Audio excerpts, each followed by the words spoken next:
Je crois, et je le crois en tant que scientifique, que vous percevez le monde à travers une structure de valeurs qui est essentiellement une carte du territoire.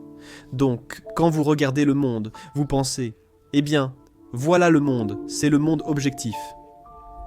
Mais évidemment, vous ne voyez pas seulement le monde objectif, parce que nous n'aurions pas eu besoin de développer la science pour nous donner une image du monde objectif si nous voyions simplement le monde objectif. En réalité, c'est plutôt sacrément difficile de formaliser une image objective du monde. Donc, si vous ne voyez pas le monde objectif, qu'est-ce que vous voyez ? Eh bien, une grande partie de ce que vous voyez, une quantité énorme de ce que vous voyez, c'est de la mémoire. Vous ne le savez pas, mais votre cerveau utilise la mémoire pour représenter les choses dès qu'il le peut, parce que voir le monde est incroyablement difficile sur le plan neurologique. Et donc, nous exerçons l'utilisation de notre vision centrale de manière très sélective. Nous ne regardons que ce qui est important. Ce qui est important, c'est ce qui a de la valeur. Mais vous prenez une décision très complexe et chargée de valeur à chaque regard sur quelque chose. C'est en fait le cadre à travers lequel vous voyez le monde, et c'est une carte. Et la raison à cela, c'est que vous devez faire des choses. Vous devez aller du point A au point B. J'ai tiré une partie de cette théorie dans Maps of Meaning, d'un livre intitulé The Neuropsychology of Anxiety de Jeffrey Gray. Gray a développé une théorie de l'émotion qui repose essentiellement sur l'idée que la plupart de vos émotions sont vécues en relation avec un objectif. D'accord. Et donc, vous établissez un objectif, puis le mouvement vers cet objectif ou la preuve que vous pouvez avancer vers cet objectif vous rend heureux, produit une émotion positive, tandis que la preuve que l'objectif est invalide ou que vous êtes bloqué d'une certaine manière produit une émotion négative. Donc, vous posez cette carte. Dans le monde, elle a un bureau et a toujours une destination en tête. Il y a toujours un point de destination implicite ou explicite en elle, donc c'est, et cela fonctionne de manière aussi subtile que ceci. Par exemple, si vous entrez dans votre chambre et que vous voulez marcher vers quelque chose pour le ramasser, et votre chambre est en désordre parce que vous avez été négligent, tout ce désordre se manifeste comme un obstacle à votre objectif et produit une émotion négative. Et vous ressentez cela instantanément, essentiellement et automatiquement. Et donc une partie de la raison pour laquelle, vous savez, j'encourage les gens à ranger leur chambre, disons, c'est que c'est un microcosme de tout cela. Votre chambre fait partie de votre expérience sur laquelle vous avez du contrôle. Et il est facile de sous-estimer son importance, mais c'est un endroit que vous pouvez modifier. Vous pouvez l'organiser en fonction de ce que vous faites. Eh bien, que faites-vous ? C'est la première question que vous devez vous poser si vous allez organiser votre chambre. Ce n'est pas anodin, c'est difficile.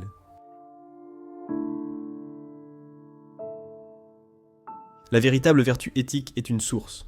C'est la seule source de résilience et de force que vous avez. Et c'est aussi l'endroit, autant que je puisse en juger, où réside le sens qui vous permet de vous opposer à la souffrance. Vous savez, les gens parlent de la vie et de son sens, et ils disent que la vie n'a pas de sens, mais les gens ne veulent jamais vraiment dire ça, parce que si vous souffrez, ou si vous êtes terrifié, vous êtes submergé de sens. Ce n'est simplement pas le genre de sens que vous souhaitez. Et ce n'est pas une réalité dont on peut facilement se convaincre du contraire. Et c'est particulièrement vrai pour la douleur, mais cela peut aussi être vrai pour l'anxiété. Alors la question est, existe-t-il une source fiable de sens à opposer à cela ? Et quelle est sa nature, si c'est le cas ? Voici donc une façon de conceptualiser cela, dans une certaine mesure. Je suis actuellement dans un endroit assez isolé, dans le nord de l'Ontario. Et l'un des avantages d'être ici, c'est que je peux sortir sur mon quai la nuit et lever les yeux pour voir le ciel étoilé. Et quand on voit le ciel nocturne, quand il fait complètement noir, on se retrouve face à face avec quelque chose d'aussi proche de l'infini que nous puissions affronter. Dans un contexte prosaïque du quotidien, et donc il y a une expérience qui accompagne cela. Et cette expérience est faite de crainte et d'émerveillement. Et la crainte est quelque chose de très intéressant. Émotion. Disons qu'elle est incroyablement ancienne d'un point de vue biologique. Donc si vous ressentez de la crainte, vos poils peuvent se hérisser. Et parfois vous ressentez ce frisson qui vous parcourt le dos. Par exemple, lorsque vous écoutez de la musique que vous aimez particulièrement. Et c'est une variante du réflexe que les animaux proies ont lorsqu'ils voient un prédateur. Leurs poils se hérissent pour qu'ils paraissent plus grands. Bien sûr, ils ne le savent pas, donc une partie de ce sentiment de crainte est liée à notre héritage mammifère ancien. C'est une variation de la réponse que nous avions face à un prédateur. Nous sommes confrontés à quelque chose de bien plus grand que nous. Mais il y a plus que cela. Si vous y réfléchissez bien, parce que lorsque vous faites face au ciel nocturne par exemple, vous êtes confronté à quelque chose qui vous remplit d'émerveillement et de crainte. Il y a aussi un appel à l'action qui est en quelque sorte implicite là-dedans. Et peut-être que vous pensez que le loup appelle le lapin à mieux se défendre d'une certaine manière, à être un meilleur lapin. Parce que sinon, mec, tu vas te faire manger par le loup. Et lorsque tu lèves les yeux vers le ciel étoilé de la nuit et que tu es émerveillé, il y a un appel qui se fait entendre. Ça fait partie de cette expérience d'imiter cette grande chose que tu perçois. Maintenant, tu pourrais dire, eh bien, comment peux-tu imiter l'infini du cosmos aussi ? C'est une question très compliquée, mais tu sais, tu es une chose très compliquée. Et Dieu seul sait ce que cela signifie pour toi d'imiter l'infini lorsque tu le comprends. C'est en quelque sorte la question fondamentale de la vie. Comment nous adaptons-nous à l'infinie complexité qui nous entoure ? Que devons-nous devenir ? Eh bien, vous ne réfléchissez pas, vous n'y pensez pas simplement. En général, ni vous, ni moi, ni les êtres humains ne le font. Nous tentons de comprendre en exploitant diverses sources d'informations. Et certaines de ces expériences plus primordiales qui sont en dehors du domaine de la stricte rationalité nous orientent tout de même dans une direction éthique. Et l'éthique serait que tu devrais être, tu pourrais, et tu devrais être plus que ce que tu es. Alors la question est, comment ramener cela sur Terre ? À quoi cela ressemble-t-il quand tu essaies de l'incarner au quotidien ? Au quotidien, je tiens à préciser que ces idées ne sont pas les miennes. Ce sont en réalité de très vieilles idées. Eh bien, peut-être que tu t'allies à la vérité autant que tu le peux. Peut-être que tu poursuis la beauté. Peut-être que tu poursuis l'amour qui t'attache de manière appropriée aux autres, etc.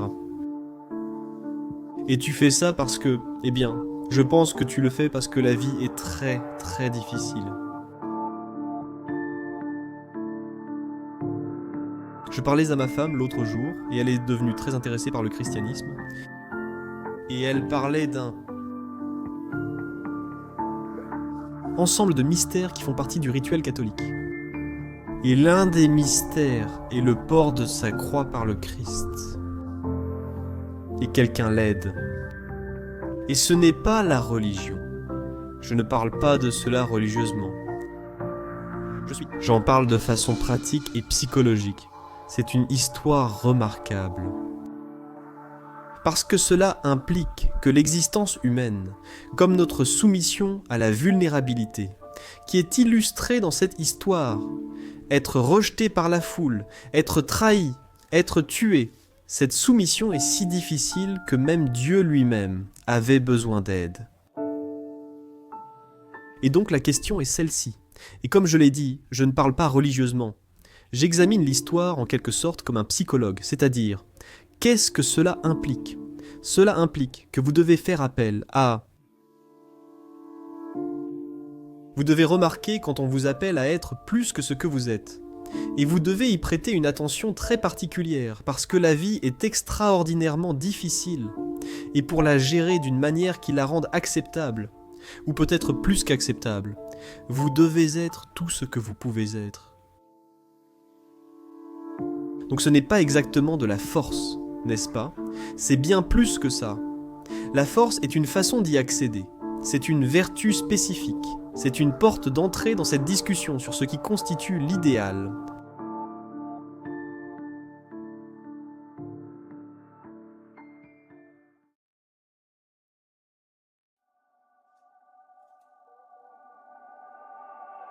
Souvent, vous dites non, qu'une façon de trouver un sens, c'est dans le parcours entre qui vous êtes et qui vous pourriez être, mais comment s'assurer que lorsqu'on décide qui on pourrait être, on ne vise pas trop haut, parce que ensuite, vous pourriez potentiellement être déçu. Comment faites-vous pour vous assurer que c'est assez stimulant pour vous garder engagé?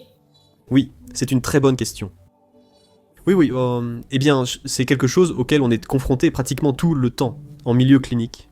Eh bien, vous savez, disons que je travaillais avec un client, et peut-être que c'était quelqu'un, disons un homme de 35 ans. Il vivait encore chez ses parents, donc, il est trop dépendant. Sa chambre est un vrai foutoir, et vous savez, il vit comme un gamin capricieux. Comme un gamin de 13 ans, ce qui devient assez moche à 35 ans, et il le savait. Et je suis sûr que sa mère le savait, même si évidemment elle le supportait, ce qui était probablement son erreur, au moins en partie. Mais peut-être qu'on décide, eh bien, vous savez, commençons par nettoyer ta chambre. En tant que psychologue cognitivo-comportemental, vous vous engagez dans un processus d'empirisme collaboratif, en partie pour déterminer si vous avez fixé le bon objectif. Eh bien, disons, va essayer, et observe-toi comme si tu ne savais pas qui tu es. Puis reviens la semaine prochaine, et on verra comment tu t'en es sorti.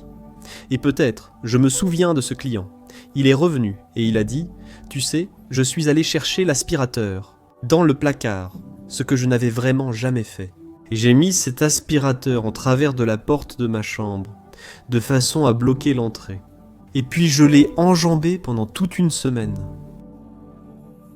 Tu sais, il était complètement déconcerté par sa propre intransigeance. Et regarde ce qu'il a fait. Il était tellement rancunier et tellement en colère qu'il... Au lieu de passer l'aspirateur dans sa foutue chambre comme il l'avait prévu, il a juste mis l'aspirateur en travers de son propre chemin. Et puis il s'est martyrisé à cause de ça chaque jour pendant une semaine. C'est comme, d'accord, là on commence à avancer sur toute cette histoire de vivre à la maison. Et donc, eh bien, c'était un objectif trop élevé pour lui. Et tu dis, comment tu sais ça? C'est comme, il ne l'a pas fait, n'est-ce pas? Alors ce que tu fais concrètement, c'est que tu dis, eh bien... Et si tu amenais cet aspirateur dans ta chambre cette semaine et que ce soit toute ta tâche? Et regarde simplement ce qui se passe quand tu la portes. Observe les fantasmes qui traversent de ton esprit pendant que tu vis ta rancœur envers ton thérapeute pour avoir osé te faire amener cet aspirateur au seuil de ta chambre. Et donc si les gens saisissent sur ces fantasmes, c'est vraiment un sacré cauchemar et une sacrée révélation pour eux-mêmes, je peux te le dire. Parce qu'il faut être sacrément en colère pour que... Mettre un aspirateur dans l'embrasure de ta porte et marcher dessus tous les jours pendant une semaine et... Donc ensuite, on avançait, c'était comme... D'accord, maintenant on commence à aller au fond des choses, tu vois. Mais peut-être que la semaine suivante, il revenait avec ses fantasmes en tête. Plutôt choqué par conséquent. Mais l'aspirateur était alors dans sa chambre, donc il avait franchi ce seuil, tu vois. Et puis peut-être que tout ce qu'il pouvait faire, c'était ranger un tiroir ou la moitié d'un tiroir, quelque chose comme ça. Donc ce que tu fais, c'est que tu choisis un objectif qui te semble raisonnable, et tu peux négocier ça avec toi-même. Ce que je faisais souvent concrètement avec mes clients, c'est que je leur disais « Eh bien, ta vie ne va pas très bien. » Et c'est pour ça que tu es là. Ce n'était pas un jugement de ma part, et je leur demandais quels problèmes ils rencontraient, de quoi ils souffraient. Mais en général, je faisais une analyse pragmatique de la qualité générale de leur vie. Et ce n'est pas si difficile à faire, tu peux le faire toi-même. Ça fait partie de ce programme d'auto-rédaction que j'ai en ligne. Je me sens misérable, anxieux, amer et en colère. Je suis bloqué dans ma carrière, j'ai l'impression de stagner, et la plupart du temps, la vie ne me semble pas valoir la peine d'être vécue. J'ai souvent des pensées suicidaires. D'accord, tu vois, n'est-ce pas?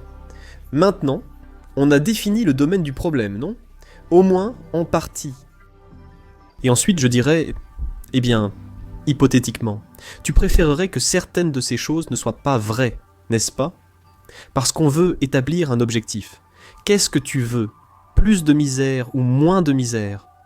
Et généralement, quand les gens venaient en thérapie, sauf s'ils y étaient obligés, ce qui ne fonctionne jamais d'ailleurs, ils voulaient que les choses s'améliorent, c'est pour ça qu'ils étaient là.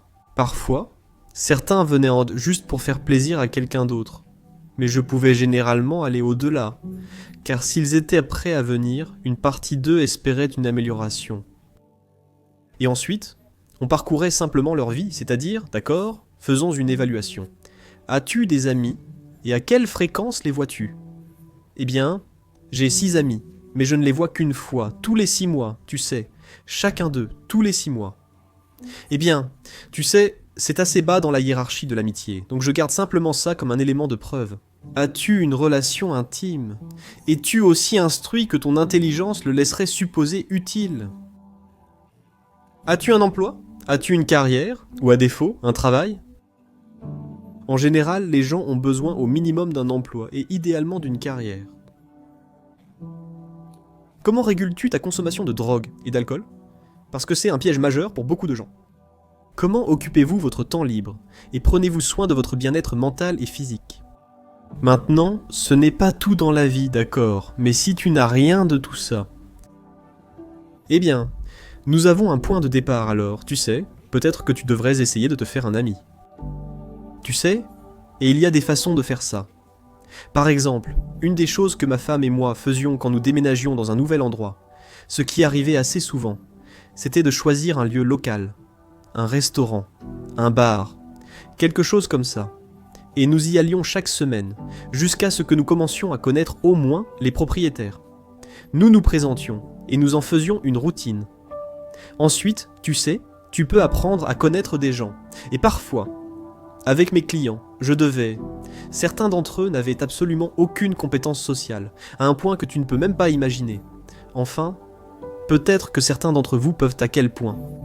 Eh bien, je ne parle pas forcément de toi en particulier, même si c'est peut-être le cas, mais tu connais sûrement des gens comme ça. J'ai eu un client qui était littéralement tellement anxieux socialement qu'il ne pouvait pas utiliser un téléphone. Il était juste terrifié, absolument terrifié par les gens. Il avait été horriblement harcelé, il était sourd à 3/4, il avait un trouble obsessionnel compulsif, il avait une déficience intellectuelle. Ce gosse-là a vraiment dû une vie difficile, mec, et il était tellement terrifié qu'il pouvait à peine parler aux hommes et aux femmes. Mec, il lui faisait tellement peur. Il ne savait même pas littéralement par où commencer. Parfois, quand les gens sont lourdement handicapés, ils n'ont pas les connaissances de base et manquent d'amis. Pourquoi est-ce le cas? Eh bien, ils se présentent comme ça. Comment tu t'appelles? Et puis peut-être que tu le dis, mais ils sont tellement préoccupés qu'ils ne l'entendent pas. Et ensuite, ils se serrent la main. Alors serrons-nous la main. Ce n'est pas bien. Ce n'est pas bien que tu ne te souviennes pas du nom. Tu n'établis pas de contact visuel, donc tu ne peux pas voir la réaction émotionnelle de la personne, et alors tu as peur. Et c'est pour ça que tu détournes le regard. Et puis parce que tu as peur et que tu détournes le regard, tu ne captes pas les signaux sociaux sur la façon d'engager la conversation, même si tu sais comment faire, donc tu es maladroit. Et parce que tu détournes le regard, tu n'écoutes pas. Et alors tu ne peux pas entrer dans le flux de la conversation, et donc on s'entraînait à se serrer la main, tu sais, peut-être 20 fois jusqu'à ce que la personne puisse le faire, et soit à l'aise avec ça. Et tu sais, c'est comme ça qu'on commence tout en bas des choses. Je veux dire, le gars avait beaucoup d'obstacles sur son chemin, et donc il fallait qu'on trouve, tu sais, un point de départ, mais on fixait ces 7 objectifs. C'est-à-dire, eh bien, tu sais peut-être que tu pourrais avoir 1 ou 2 amis, et peut-être que tu pourrais faire quelque chose qui t'instruirait un peu, et peut-être qu'on peut prendre quelques mesures pour t'amener vers un emploi avec lui. J'ai commencé à essayer de lui trouver un travail bénévole, ce qui paraît facile mais qui en réalité, pratiquement juste pour que tu le saches quand tu penses aux gens qui luttent tout en bas et qui sont au chômage. C'est comme pourquoi ils ne prennent pas un travail bénévole, disons pour les lancer dans le processus. C'est sacrément plus difficile de trouver un travail bénévole qu'un vrai travail. Pour la plupart des postes bénévoles, un casier judiciaire vierge est requis, surtout s'ils impliquent des soins personnels, en raison de la crainte des poursuites judiciaires. Et pour quelqu'un qui est pratiquement illettré, et qui a aussi une anxiété sociale extrême, tout ce truc de vérification de casier judiciaire, ça ne marchait tout simplement pas. Je l'ai envoyé à un bureau de l'emploi, et ils ont dit « Eh bien, tapez votre curriculum vitae et distribuez-le, c'est vraiment utile. » Il ne peut pas taper, il est à peine lettré. Il n'a jamais utilisé un ordinateur, il ne sait même pas ce qu'est un curriculum vitae, même taper ton curriculum vitae et le distribuer. Mon Dieu, c'est pathétique, alors une des choses que tu fais quand tu négocies avec toi-même, c'est qu'on se fixe un objectif, puis on regarde si tu avances vers lui. Et si ce n'est pas le cas, eh bien peut-être que c'est le mauvais objectif, peut-être qu'il est trop grand, Peut-être qu'il est trop petit pour toi, tu vois. Donc maintenant, ça ne t'engage pas. Peut-être que tu ne voulais pas vraiment poursuivre cet objectif et que tu te berces d'illusions. Et tu sais, c'est utile d'avoir quelqu'un avec qui discuter de ces choses-là. Mais je dirais, commence par le fait que si tu ne fais pas ce que tu veux faire ou ce que tu penses devoir faire, laisse tomber la présomption que tu sais qui tu es. Et commence à négocier avec toi-même comme si tu étais un étranger qu'il faut inciter à avancer.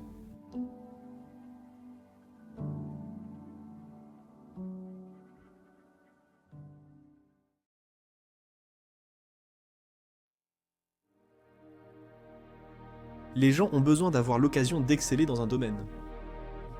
Alors tu pourrais te demander, eh bien, quel est le meilleur antidote à l'inconfort de la vie? Et tu pourrais dire que c'est le confort et... Je suppose que c'est ce que tu fais quand tu emmaillotes un bébé. Mais un meilleur antidote, c'est quelque chose comme l'aventure vers l'excellence. Et c'est un bien meilleur antidote à la souffrance que la simple absence de souffrance. Donc ce n'est pas pour dire que la simple absence de souffrance, ce n'est pas rien, tu sais. Sortir de cette sédation du haut confort est difficile, surtout si tu y es habitué. Oui, eh bien, c'est la difficulté de la maturité, tu sais. Les Freudiens disaient très justement que la bonne mère échoue nécessairement. Cela veut dire qu'elle cesse de fournir le confort qui protège les gens du besoin d'aventure. J'ai entendu dire récemment que la capacité d'une mère à laisser son enfant partir dans le monde, en sachant qu'il est encore vulnérable et que maintenant, cela dépend d'eux, et le monde doit veiller sur ces personnes courageuses. C'est la crucifixion féminine. Et cela est le mieux illustré dans, eh bien, la meilleure représentation que j'ai vue est la Pietà de Michel-Ange. Vous savez, c'est une statue de Marie, et elle porte le corps du Christ adulte sur ses genoux, et il est brisé et détruit, et vous savez, elle montre cela. C'est ça, le courage d'une mère, de permettre que cela arrive, mais pas seulement, de le faciliter, de le faciliter. Alors, qu'en est-il de « Où tu vas, gamin ? Où tu vas ? Où tu vas ?» Eh bien, pourquoi ? C'est dangereux dehors. Oui, sans blague. C'est encore plus dangereux ici si tu restes avec moi. Beaucoup plus. Tu pourrais perdre ton corps dans le monde, mais en restant ici, tu perds ton âme.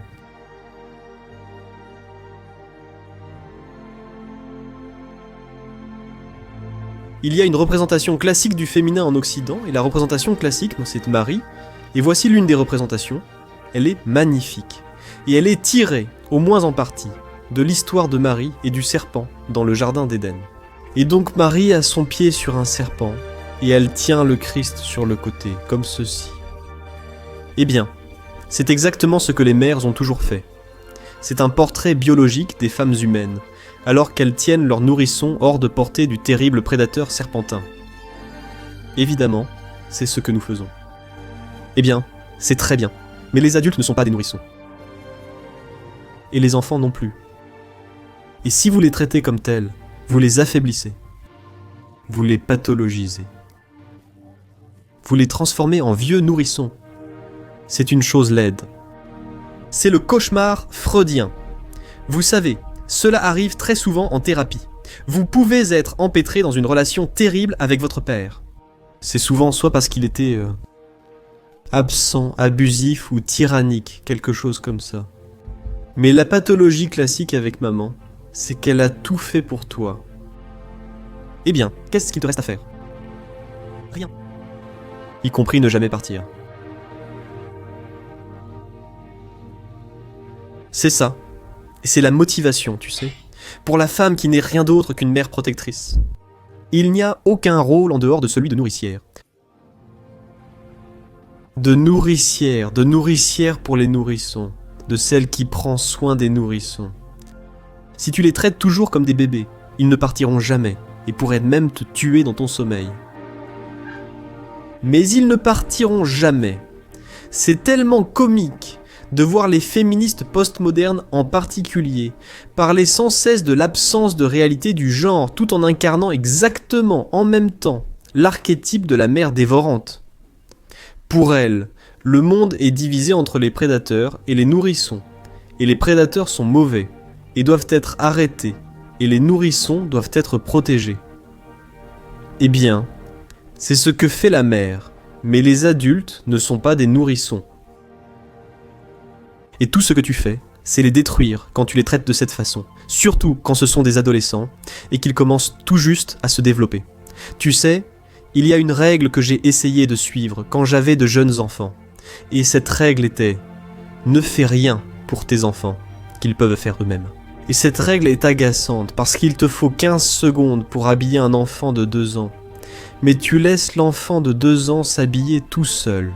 Ça prend 15 minutes, ou 20 minutes, ou une demi-heure. Tu dois leur courir après dans toute la maison. Mais si tu les laisses apprendre à s'habiller eux-mêmes, alors tu n'as plus besoin de les habiller. Et ils peuvent le faire. Et tu fais pareil pour mettre la table, et tu fais pareil pour tout. C'est comme non, c'est bon, maintenant c'est toi qui le fais.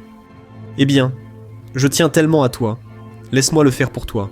Mais en fait, quand je dis ça, c'est comme si je ne tenais pas du tout à toi. Je ne tiens pas du tout à toi. Je vais arrêter de faire tout ce que je peux pour toi aussi vite que possible. C'est super comme ça de travailler dans une maison de retraite. Ne fais rien pour les résidents qu'ils peuvent n'en faire eux-mêmes, parce que tu leur voles les derniers vestiges de leur indépendance, n'est-ce pas ? C'est ce que tu fais quand tu es un manager. Si tu es un bon manager, tu te rends superflu en donnant plus d'autonomie et d'indépendance aux personnes que tu diriges pour qu'elles puissent prendre en charge tout le travail. Tu n'y arrives pas en faisant tout à la place des gens, et tu n'y arrives certainement pas en divisant le monde de façon archétypale et sans esprit critique entre les prédateurs, ceux qui ont plus, et les victimes, les enfants, ceux qui n'ont rien, et en agissant comme si tout ce que tu pouvais faire, c'était les protéger. Tu ne protèges pas. D'abord, tu ne peux pas protéger les gens. Tu peux seulement les rendre forts, c'est tout. Tu ne peux pas les protéger. Tu peux les rendre forts, et ensuite ils peuvent se protéger eux-mêmes. Une femme est extrêmement liée à son nourrisson, disons entre 0 et 9 mois, et le nourrisson est totalement sans défense, donc la compassion totale et l'apport de réconfort sont les seules choses qui comptent, et c'est vraiment le cas.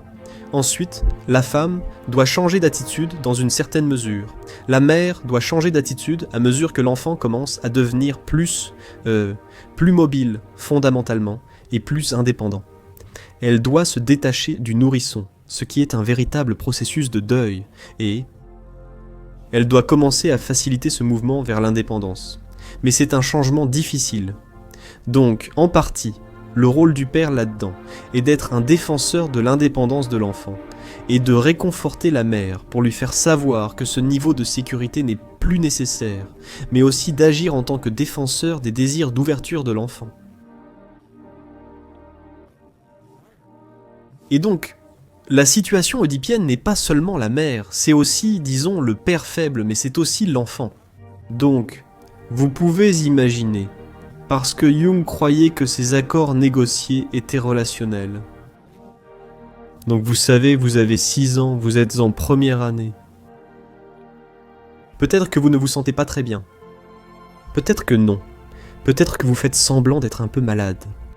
Et peut-être que vous exagérez un peu à quel point vous êtes malade, et votre mère descend et dit « Tu sais que tu as un contrôle aujourd'hui à l'école ?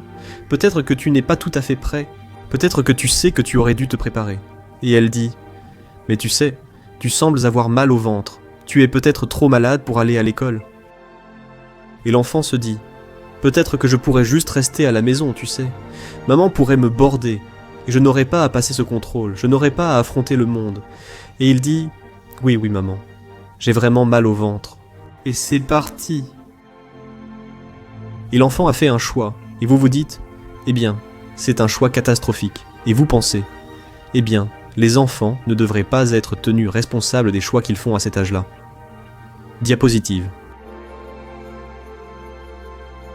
Cet enfant deviendra bientôt un adulte prenant des décisions très similaires. Le choix a des conséquences, et être tenu responsable de cela, c'est simplement reconnaître que le choix a des conséquences, et que c'est un choix. Maintenant, vous savez, on pourrait dire, eh bien, 95% de la faute revient à la mère, et c'est peut-être une surestimation.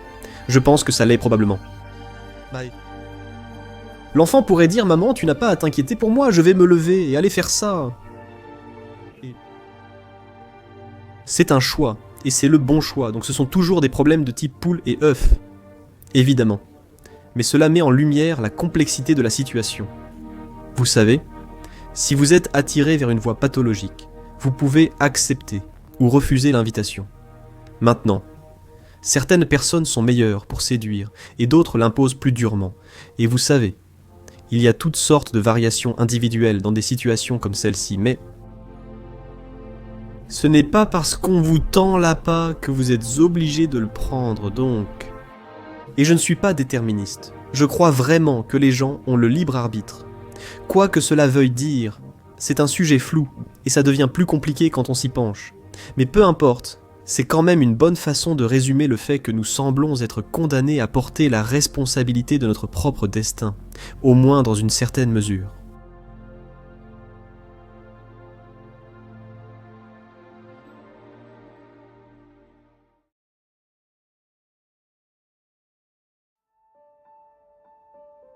Si tu veux, pour apprendre quelque chose sur toi-même, assieds-toi sur ton lit un soir et dis-toi avec conviction et désespoir que ce n'est pas un jeu. Il faut vraiment le penser. C'est comme « Ma vie n'est pas tout ce que je voudrais qu'elle soit et peut-être qu'elle n'est pas tout ce dont j'ai besoin. Et par besoin, je veux dire que ma vie est tellement insupportable que la souffrance qui en découle me rend nihiliste, cynique, amer, plein de ressentiments, homicide, génocidaire et incapable d'avoir une bonne relation, enclin à punir les gens pour leur vertu à cause de ma jalousie, qui alimente la tendance à voir le mal partout, sauf dans mon propre cœur. Ce sont de vrais problèmes, mec. Et tu te demandes, tu t'assieds sur le lit et tu te dis « Ok mec, je suis prêt à apprendre quelque chose. Comme, quelle est une chose que je fais mal, que je sais que je fais mal, que je pourrais corriger, que je corrigerai. C'est comme, tu médites là-dessus, tu auras une réponse. Et ce ne sera pas celle que tu veux, mais ce sera celle dont tu as besoin. Tu sais, et c'est souvent quelque chose qui va t'orienter vers de petites choses. Carl Jung a dit que les gens modernes ne voient pas Dieu car ils ne regardent pas assez bas.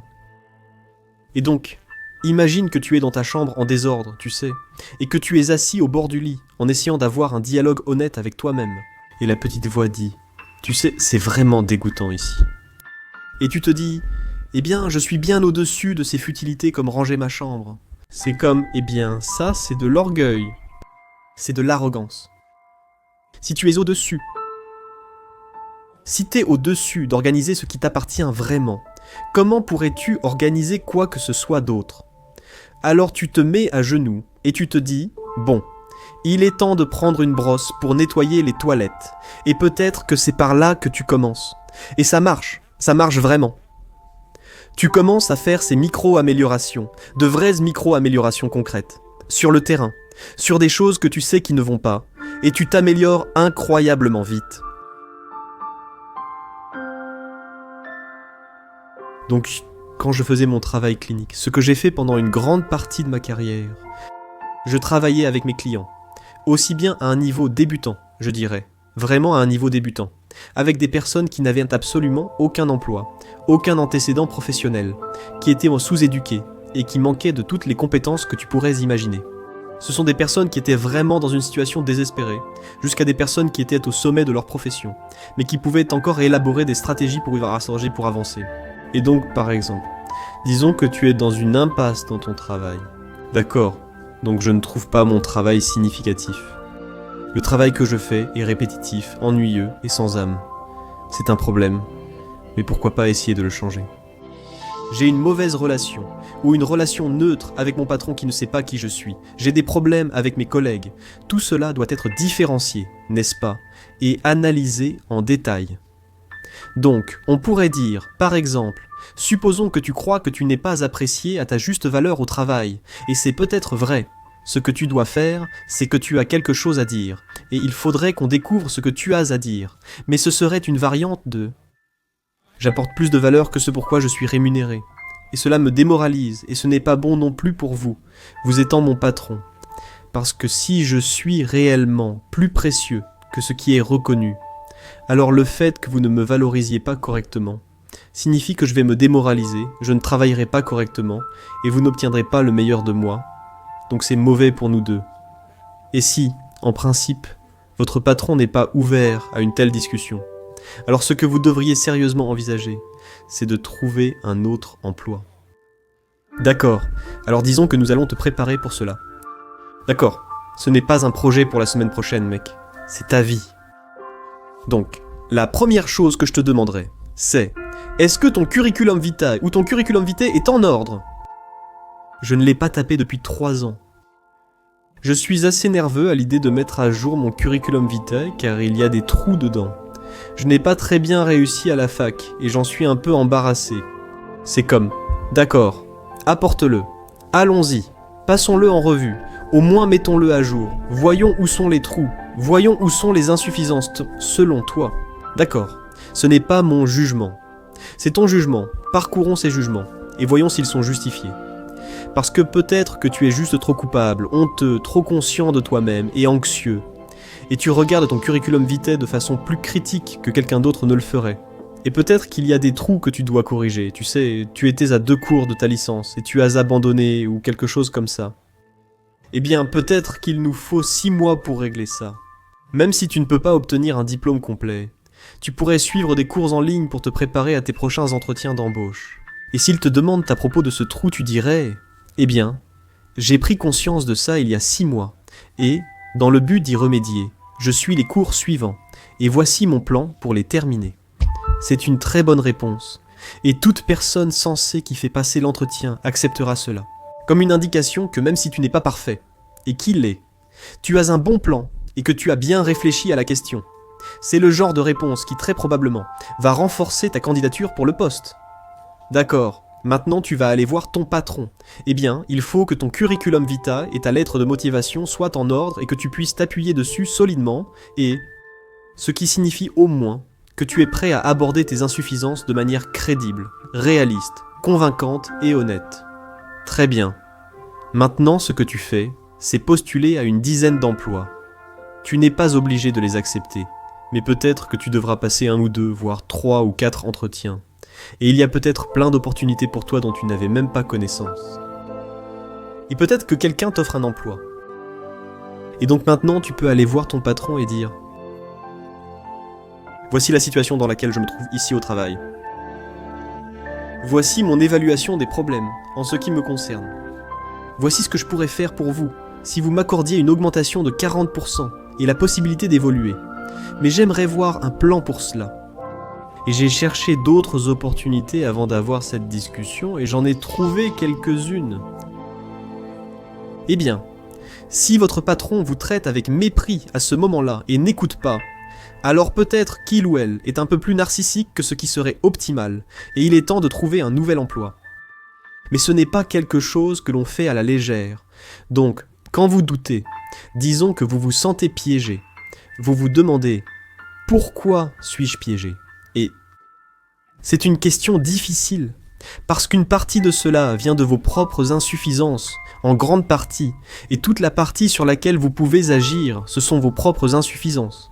Donc, même si ce n'est pas juste, même si vous êtes coincé pour de nombreuses raisons inappropriées, comme l'oppression fondée sur l'origine ethnique, disons, ou peut-être que vous travaillez dans un environnement qui est vraiment sexiste dans un sens fondamental.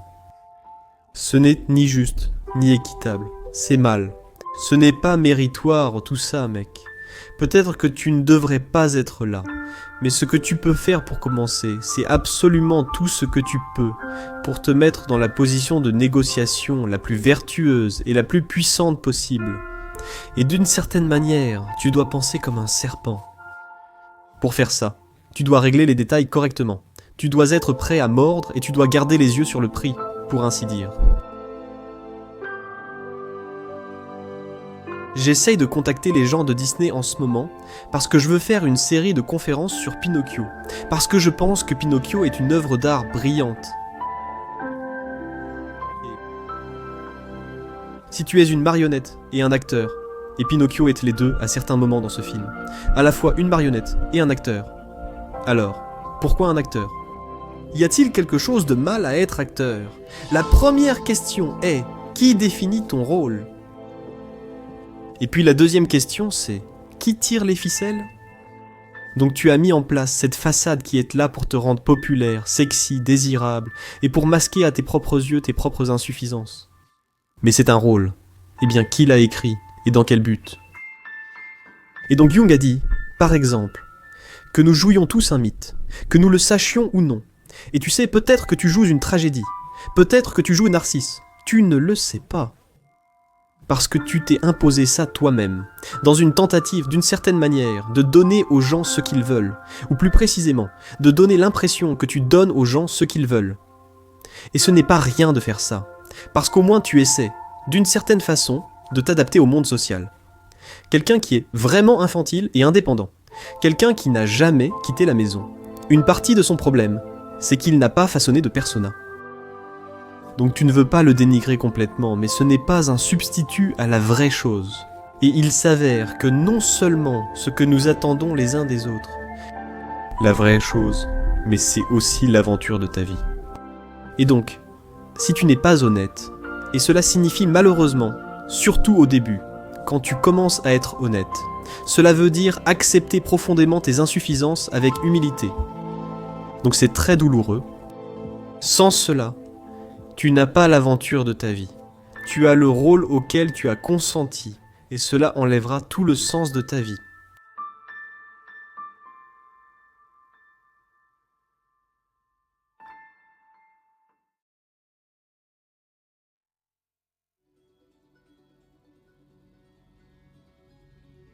Il est très difficile de calibrer combien d'unités de préparation physiologique tu dois manifester par unité de menace, n'est-ce pas ?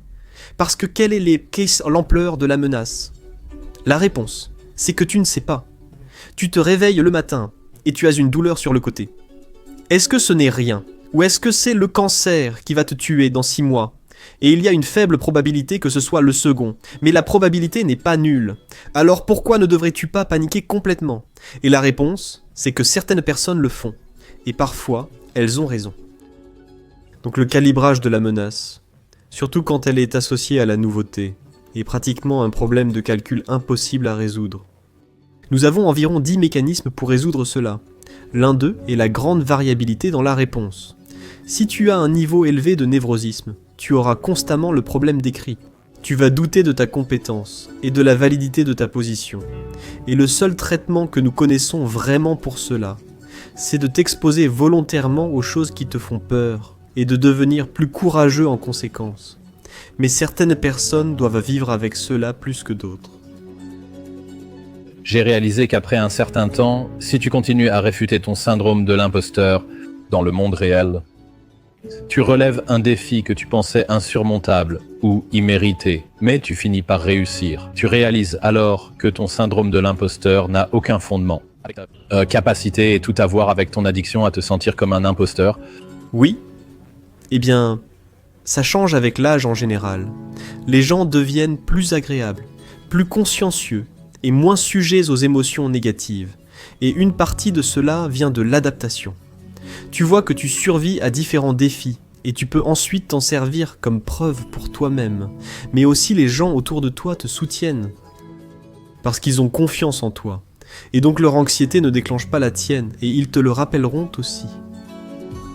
Tu sais que tu peux le faire, donc tu as tellement d'expérience, tu sais que tu l'as déjà fait tant de fois. Oui, et oui, je pense que ça aide. Ça aide vraiment les gens à gagner en confiance en vieillissant et en accumulant de l'expérience. Mais cela dépend de la variabilité des traits sous-jacents et de la sensibilité à l'émotion négative. Je veux dire, il y a eu de bonnes analyses psychométriques des échelles d'estime de soi et des échelles de névrosisme. Et c'est pratiquement la même chose mais inversée. As-tu confiance en toi ? Estime de soi. Tu manques de confiance. Trait de névrosisme. Et donc c'est plus difficile pour certaines personnes, parce qu'il leur faut plus de preuves pour atténuer leur réponse à la menace. Donc, et c'est en partie, parce que nous sommes tous adaptés à l'échec de l'induction dans une certaine mesure. Ce n'est pas parce que quelque chose s'est répété dans le passé que cela se reproduira nécessairement. C'est le problème du fermier et du poulet. Le fermier nourrit le poulet qui pense être son ami. Mais un jour, le poulet devient le dîner. Il y avait un schéma stable auquel on finit par se fier, mais à tout moment, cet axiome peut être réfuté. Le fait que nous ayons une variabilité dans le trait de névrosisme est une conséquence de la probabilité de l'échec de l'induction.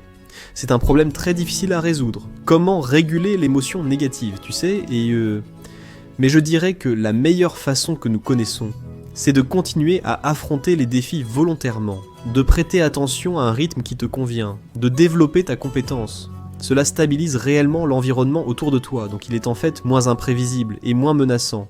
En plus, tu accumules cette preuve, et tu obtiens le soutien social en le faisant. C'est ta meilleure voie à suivre. Carl Jung a développé cette idée. Il l'a extraite, je ne sais pas d'où, de certains écrits anciens qu'il connaissait. Je crois qu'il s'agissait d'écrits juifs. Il disait que classiquement parlant, traditionnellement parlant, Dieu était considéré comme régnant sur l'existence avec deux mains, la main droite et la main gauche, et la main droite représentait la justice. C'était « tu vas recevoir ce que tu mérites », mais la main gauche représentait la miséricorde. L'idée principale était que le cosmos ne pouvait exister sans un équilibre entre justice et miséricorde. Tu devrais recevoir ce que tu mérites, mais les gens sont imparfaits et commettent des erreurs. Il est donc raisonnable d'appliquer cela à toi-même. Tu sais, il y a une idée qui a été développée par les psychologues au cours des dernières décennies, selon laquelle les gens sont fondamentalement narcissiques et qu'ils pensent, généralement, être meilleurs que les autres dans la plupart des domaines. Je n'y crois pas. Je ne pense pas que les preuves expérimentales à ce sujet soient très solides. Et dans ma pratique clinique, j'ai constaté que les gens sont généralement bien plus durs envers eux-mêmes qu'envers les autres. Un exemple de cela, dont j'ai aussi parlé dans mon nouveau livre, c'est que vous savez, si vous avez un animal de compagnie malade et que vous l'emmenez chez le vétérinaire et que vous obtenez des médicaments, vous allez très probablement donner à l'animal tout le traitement, aller à la pharmacie pour faire remplir l'ordonnance, donner le médicament à l'animal et suivre le traitement jusqu'au bout. Mais si c'est vous qui avez le problème, oui, vous riez tous parce que vous connaissez l'histoire. C'est comme 30% d'entre vous n'iront pas chercher l'ordonnance, et parmi ceux qui restent, la moitié n'ira pas au bout du traitement. Vous vous demandez pourquoi les gens agissent ainsi, et je pense que c'est parce qu'ils se connaissent eux-mêmes. Ils ont du mépris pour eux-mêmes, à cause de leurs défauts, et finissent par se détester. Et je pense que c'est une grosse erreur. C'est de la chance. C'est trop de justice, et pas assez de miséricorde. Et vous savez, Jung a écrit sur l'injonction biblique, selon laquelle vous devriez traiter votre prochain, comme vous-même, essentiellement. Mais il en a parlé comme d'une équation, ce qui était assez intéressant. Parce que c'est souvent interprété comme « vous devriez être gentil avec les gens », ce qui n'est pas du tout ce que cela signifie. Parce que d'abord, être gentil est une vertu de bas niveau, mais ce n'est pas ce que cela veut dire. Ce que cela signifie, c'est que vous devriez traiter votre prochain comme s'il ou elle était quelqu'un que vous souhaitez encourager et développer, mais que vous devriez aussi avoir exactement la même attitude envers vous-même, ce qui est, d'une certaine manière, indépendamment de l'opinion que vous avez de vous-même. Critique, disons, même hyper critique, ce qui est souvent le cas chez les personnes anxieuses, ou peut-être chez celles qui sont hyper consciencieuses. Vous devez vous accorder à vous-même la même sympathie, on pourrait dire, que celle que vous offririez à quelqu'un d'autre pour qui vous avez de l'affection. En somme, il faut se traiter soi-même comme quelqu'un pour qui on a de l'affection, et ce, de façon technique. Vous savez, vous vous détachez de vous-même, et vous vous dites, d'accord, eh bien, si j'allais construire un mode d'existence optimal pour cette personne que je suis par hasard, à quoi cela ressemblerait-il ? Et c'est en quelque sorte indépendant du fait que vous pensiez ou non le mériter. C'est comme peut-être que vous le méritez. Peut-être que vous ne le méritez pas, étant présumé innocent. C'est une assez bonne politique. Mais vous devriez essayer de définir un mode d'existence pour vous-même qui vous accorde un certain crédit. Vous le savez, cela vous aidera aussi dans vos relations. Mais il est souvent très difficile pour les gens de le faire pour eux-mêmes.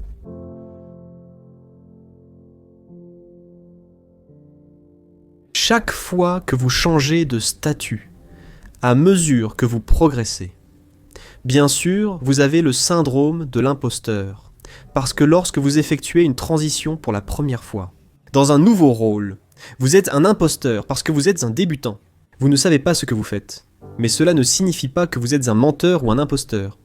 Vous ne devriez pas prétendre en savoir plus. Que vous n'en avez, c'est ce qu'il faut dire. Chaque grand homme est l'acteur de son propre idéal. Et ça alimente en quelque sorte le syndrome de l'imposteur. Si vous voulez passer à l'étape suivante, à un moment donné, vous devez agir comme si vous y étiez déjà, alors que vous venez à peine de commencer. Et ce n'est pas un mensonge. Vous savez, c'est la volonté. Ça peut l'être, et ça peut dégénérer en mensonge, surtout si vous supposez plus que ce que vous savez. Mais si vous avancez, vous savez, disons que vous passez du statut de licence à celui de master. Eh bien, tous les autres étudiants en master et les professeurs savent que vous êtes simplement un nouveau master, ils ne vont pas attendre autant de vous que d'un étudiant plus expérimenté. Donc vous avez une certaine marge de manœuvre qui est réelle, mais vous êtes, vous savez, tout en bas de l'échelle, dans ce rôle. Et bien sûr, vous allez avoir l'impression d'être un imposteur si vous avez un peu de bon sens, parce que vous venez à peine d'arriver. La transition que vous venez de faire est normale, mais ne vous inquiétez pas. D'abord, il faut comprendre que toute personne sensée, qui n'est pas narcissique, ressent cela. Et c'est en fait un signe de votre santé mentale et de votre compétence tant que cela ne devient pas paralysant. Cela ne devrait pas vous abattre. Je suis un tel imposteur. Eh bien, ne soyez pas un imposteur, c'est la première chose. Si vous traitez avec des personnes compétentes et que vous admettez votre ignorance, les personnes compétentes ne vous jugeront jamais durement pour cela, tant que vous avez été attentif. Donc, dans mes cours, par exemple, les gens avaient souvent peur de poser des questions. Alors parfois, je désignais des personnes et leur demandais si elles avaient une question, surtout les plus discrets. Et ils avaient peur de poser la question parce qu'ils révélaient leur ignorance et supposaient, qu'ils étaient les seuls dans la salle à être aussi ignorants. Mais ce n'était pas le cas. Parce que s'ils avaient été attentifs et qu'ils avaient une question, la probabilité que la moitié de la classe ait la même question était vraiment élevée. C'est différent si vous n'êtes pas attentif. Donc, vous pouvez être ignorant, vous pouvez être un débutant ignorant, et même poser les questions qu'il faut poser dans cette position, et ainsi révéler votre inadéquation. Et tant que vous traitez avec des personnes compétentes, et que vous avez été attentif, ils vont simplement répondre à vos questions. Vous n'avez à être ignorant qu'une seule fois. C'est ça le truc avec les questions stupides. Il suffit de la poser une fois, et ensuite, vous ne l'êtes plus.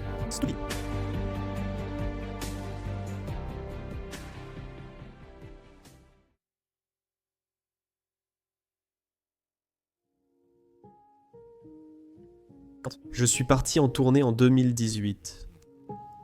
Avant de partir, je me suis dit que je voulais faire ça à 100%, ou du moins aussi près que possible de ça.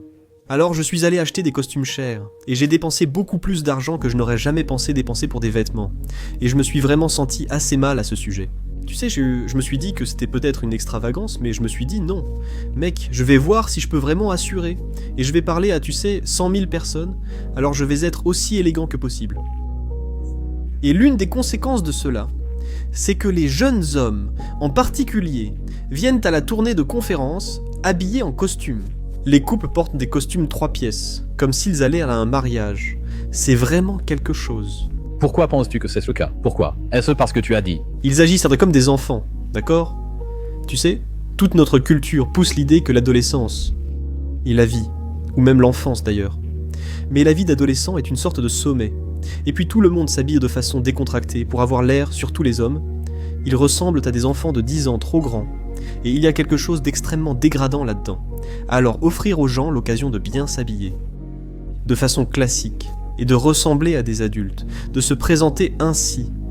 Il y a quelque chose de très attirant là-dedans, parce que nous ne faisons plus ça dans notre culture. Cela a été, je dirais, minimisé dans son importance, ou du moins, certainement depuis les années 60. Qui est responsable de cela? Parce que tu te souviens, chaque fois qu'on prenait l'avion, si tu regardes les vieilles photos, les gens portaient des costumes 3 pièces pour prendre l'avion. C'était dans les années 60, je suppose. Aujourd'hui, on peut voir des personnes comme Mark Zuckerberg porter un t-shirt lors de discours à des conférences telles que TED Talk. Eh bien, une partie de ça, c'est juste la mode. Tu sais, je veux dire, la mode évolue. Et généralement, elle descend du haut vers le bas. Donc, quand la formalité devient la norme et que ça descend vers, disons, la classe ouvrière, alors la classe supérieure se dit « Eh bien, on ne peut pas faire ça, parce que ça nous associerait aux gens qui ne sont pas à la mode. » Et alors, ils s'habillent en plus décontractés, et ça descend ensuite dans la hiérarchie. Donc, une partie de ça, c'est juste la mode, mais il y a aussi beaucoup de ça qui est l'idée que... Ce genre d'attitude rebelle réflexive, selon laquelle tout ce qui viole les normes traditionnelles, ou même tout ce qui est associé à l'oppression patriarcale et à l'âge adulte, doit être éliminé au profit de ce qui serait, en théorie, une individualité plus libre. Mais ce n'est pas le cas, parce que tout le monde se ressemble. J'étais à Washington il y a 4 ou 5 ans, peut-être même plus longtemps que ça, probablement plus longtemps, lors de ma première visite en été. Parmi toutes les personnes qui se promenaient autour de ces grands monuments, une chose m'a frappé. Tous les hommes ressemblaient à leurs enfants de 10 ans, mais en version adulte. On aurait dit qu'ils avaient été gonflés avec une pompe à vélo, et je me suis dit que c'était bizarre que les adultes s'habillent comme des enfants, et ce n'est pas bon. Une partie a la mode, mais une autre partie est aussi que... Est-ce que c'est exclusif à l'Amérique? Qu'en est-il au Canada? Qu'as-tu vu dans le monde entier à ce sujet? Je ne pense pas que ce soit exclusif à l'Amérique, c'était juste plus évident pour moi, à Washington. Et je pense que c'est là que ça m'a vraiment frappé. Parce que Washington est en quelque sorte un lieu de pèlerinage, et des gens de toutes les classes s'y rendent. Ils y vont, et c'est une bonne chose. Et ils devraient, de toutes les classes économiques. Et donc c'était comme un échantillon. C'était vraiment un échantillon représentatif de la population totale. Et c'est l'une des choses qui m'a frappé assez franchement. J'en ai parlé à mon père il y a des années, parce qu'il portait toujours un costume quand il était enseignant. Il est toujours en vie, il est enseignant, et il a toujours porté un costume. Et je lui ai demandé pourquoi un jour, et il m'a dit que c'était sa façon de montrer du respect envers les élèves. Et je ne dis pas que tous ceux qui ne s'habillent pas en costume manquent de respect, mais il y a quelque chose dans le fait de s'habiller pour la tâche à accomplir. Et il y a aussi quelque chose dans le fait d'essayer de faire un effort pour se présenter sous son meilleur jour.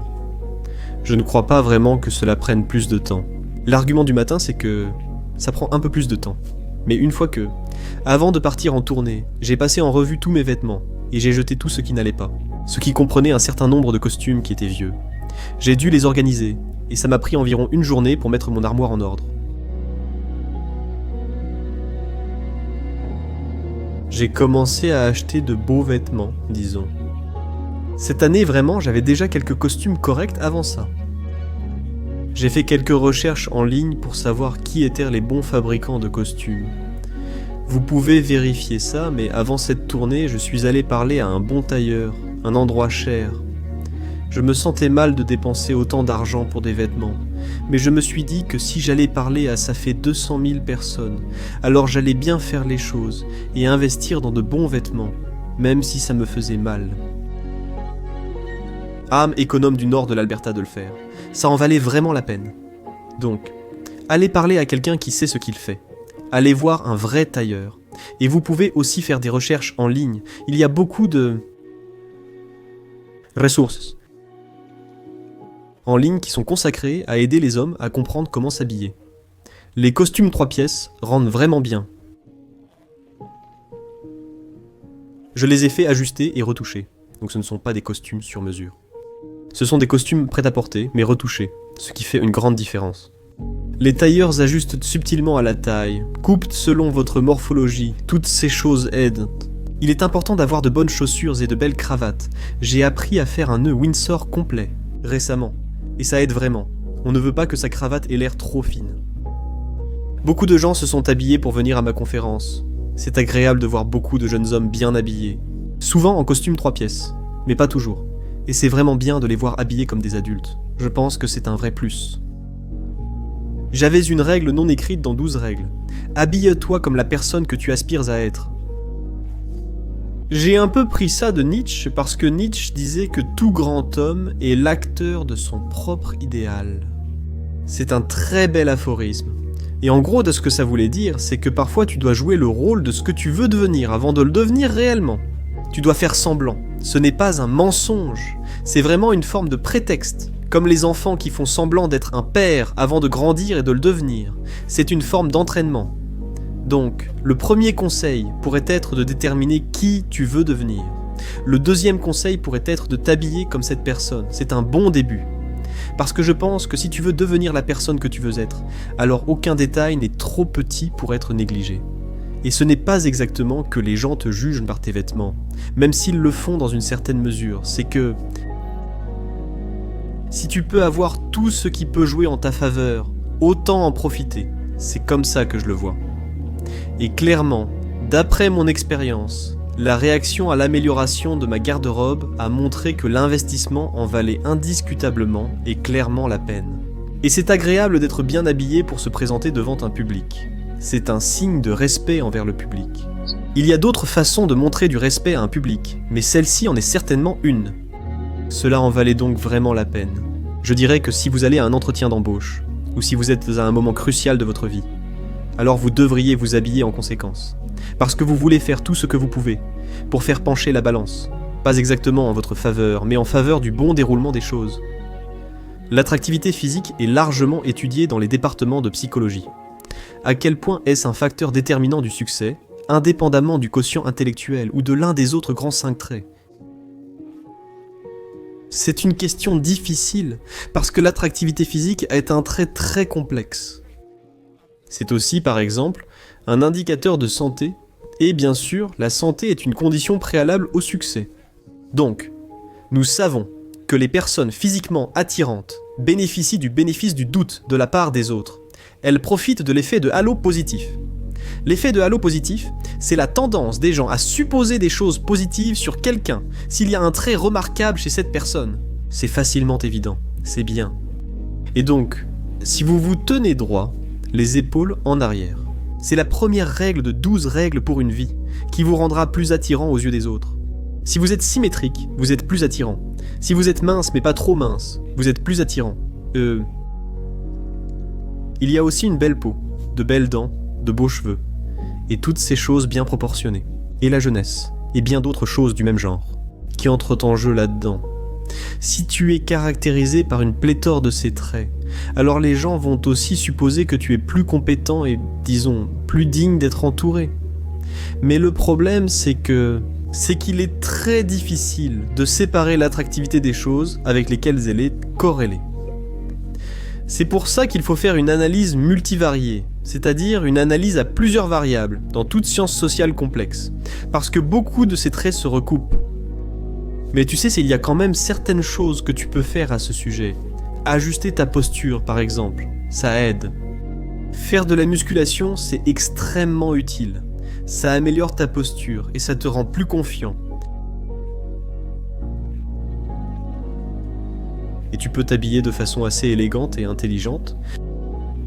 Toutes ces choses t'aident à t'attirer parti de toute l'attractivité que tu peux avoir.